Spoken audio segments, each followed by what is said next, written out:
All right, guys, let's talk some more Venom The Last Dance. This is going to be a little bit of a preview, just like I did with Joker Folie à Deux. Just some predictions and expectations that I have for Venom The Last Dance, a film that I'm pretty excited about. I mentioned it earlier in the podcast when I was talking about that quote about Knull, and I'm sure we'll touch on Knull in some of these predictions and expectations. But, you know, Venom is an interesting franchise because I watched the first film and I really did like it.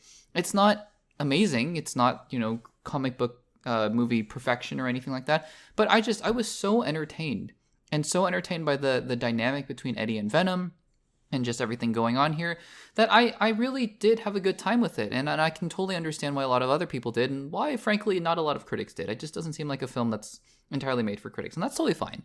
Venom, Let There Be Carnage, I was pretty disappointed by. I watched it and I thought, this isn't what I wanted. It just seems like, hey, let's just try to do more Venom-y stuff. And then Carnage, you guys like Carnage, right? I'm not saying that Andy Serkis didn't have good intentions when directing the second film at all. That's not what I'm saying. I just think that it didn't quite land as well as he was hoping. And that's fine. It's just, not what I was hoping for. So Venom The Last Dance is coming out, and the trailers have looked just in the range of comedically entertaining, right? I don't think there's anything in those trailers that made me go, oh, this could be the next Logan or X-Men Days of Future Past or Captain America the Winter Soldier or whatever. That's fine. That's not what this film needs to be.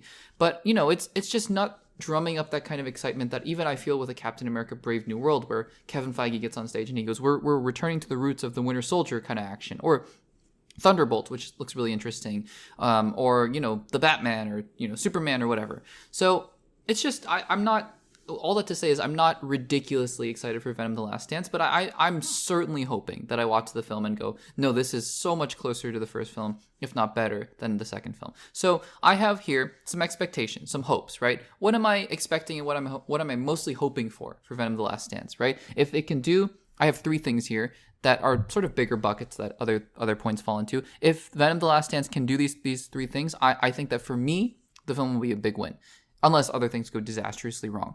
And then I have 4 predictions here, just like I did with Joker Folie à Deux. 4 predictions that we'll see if I'm right. Just more about the story and more about the box office and things like that. But yeah, here we go. My 3 expectations and hopes, mostly hopes, for Venom The Last Dance. Number 1, let's not go too silly and let's not go off the rails. Like, have a consistent story, have something, a thematic undertone.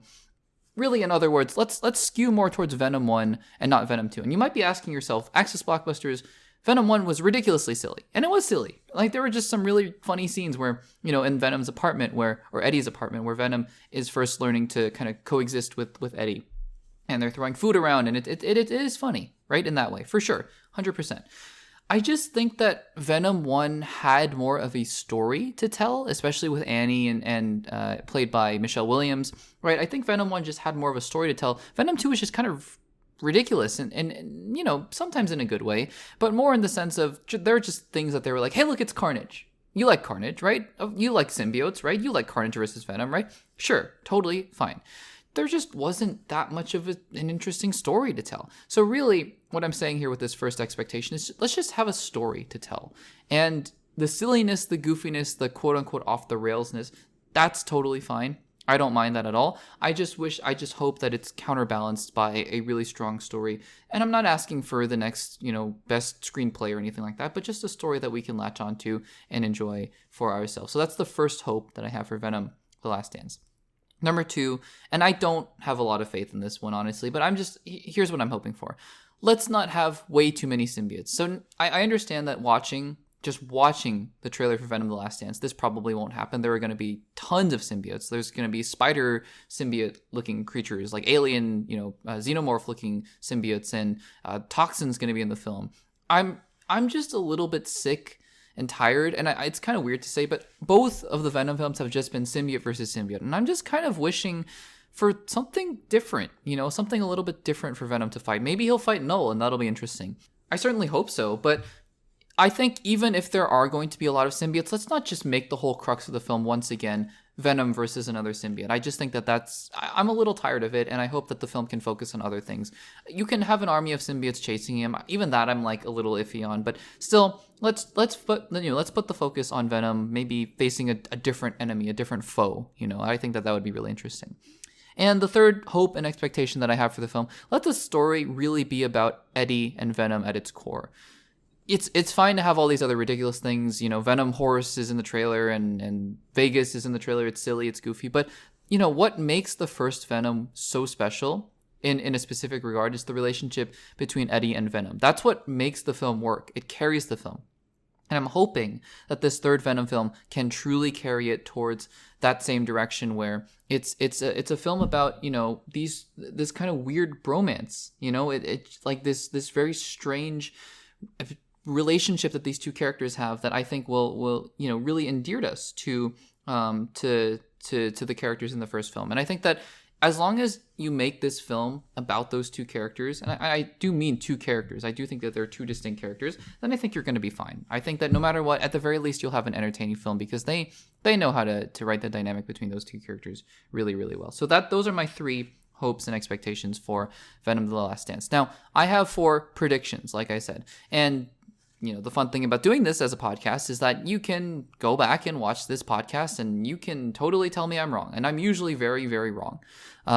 Usually very wrong about these kinds of things. So, for what it's worth, it's just kind of fun for me to say, hey, I said these things, and who knows if I'm right. I'm probably wrong, but let's talk about them and let's see if, let's see how well I do. So here are my 4 predictions for Venom: The Last Dance. Number 1, just like I did with Joker Folie à Deux, where I said Joker Folie à Deux, or sorry, I keep saying Joker Folie à Deux. I meant Deadpool and Wolverine, where I said Deadpool and Wolverine would make $1 billion.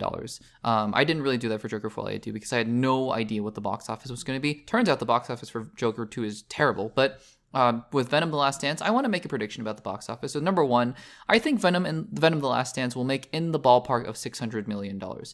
And I'm going to say it here in the podcast so you guys, can hear it and it's on the record. I'm going to give myself about $50 million on either side. So let's just say, I say about $600 million. Let's say something like between $550 and $650 million. The first Venom made over $800 million, and that's crazy. I think that the novelty kind of wore off, especially because Venom: Let There Be Carnage was just not as well received. And it's kind of weird to say because the first Venom was not that well received by critics, but there was just something there about that film that captivated audiences that I just don't think Venom: Let There Be Carnage did. That being said, Venom: Let There Be Carnage made, I think, over $500 million. So really nothing to scoff at here. I think that by this being, by proxy of this being the last Venom film, quote unquote, we'll see. We'll see if Eddie shows up in Spider-Man 4. Who knows? Or Venom.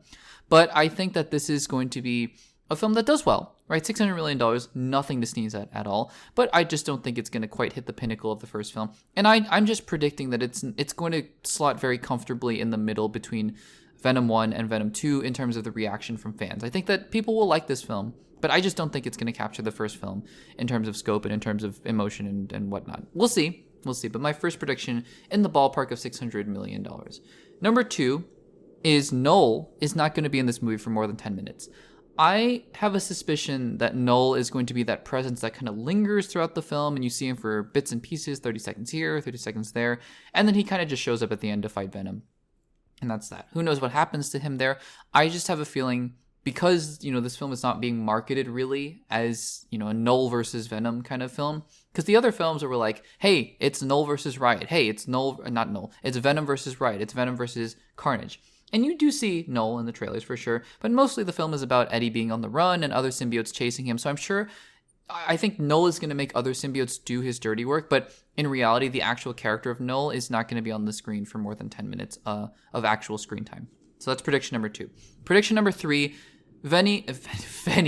sorry, I'm losing it. Venom and Eddie both die in this universe. I say in this universe because I do think that there is still a very distinct chance that a Venom symbiote ends up in the Spider-Man MCU universe, but that doesn't have to be. I mean, it could be because of the end credit scene of Spider-Man No Way Home, for sure, but it doesn't have to be, right? So I'm just saying in this universe, in this world, Venom and Eddie are both going to die.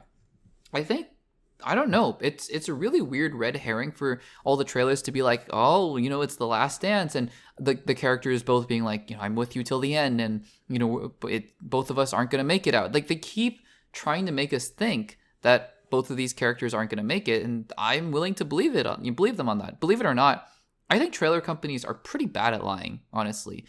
I think that we all try to be like, well, it could be a red herring or whatever. I think that trailer companies are not as good at lying as we think they are. And I think that if they're telegraphing that this is the end of the road, and if Tom Hardy is coming out here and saying this is my last Venom film, I'm taking him at face value. I think that both Venom and Eddie are gone. after this film. Now, symbiotes and Knull, and we talked about that earlier in the podcast, for sure. They could come back. But in this world, in this Venom universe, in this Sony universe, I think Venom and Eddie are going to die. And finally, the one that we've all been waiting for, Spider-Man, is not going to show up in this universe, in this movie. In fact, I don't even think Spider-Man is going to be remotely appearing here, because I think that they've learned their lessons about Morbius and Vulture showing up or whatever. I hope they have. I really hope they have. And Madam Web having this fake Spider-Man kind of character show up. I just think that Spider-Man is going to be nowhere to be seen in this film. And I think that, honestly, none of the other Sony Spider-Man characters are going to show up either. I'd give it maybe a post-credit scene, maybe. But honestly, I'm almost certain that none of them are going to show up in the main bulk of the movie. And I give it like 85% chance that none of them are going to show up in the post-credit scene either.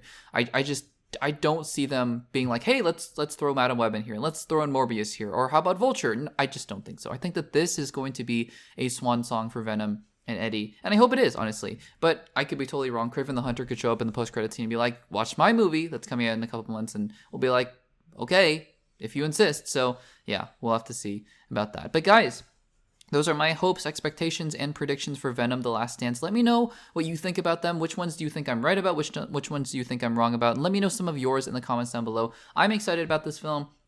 Again, cautiously excited, but I hope that you guys are ecstatic and that we all watch this film and we go, this is one of the best movies I've ever seen. So let me know in the comments down below.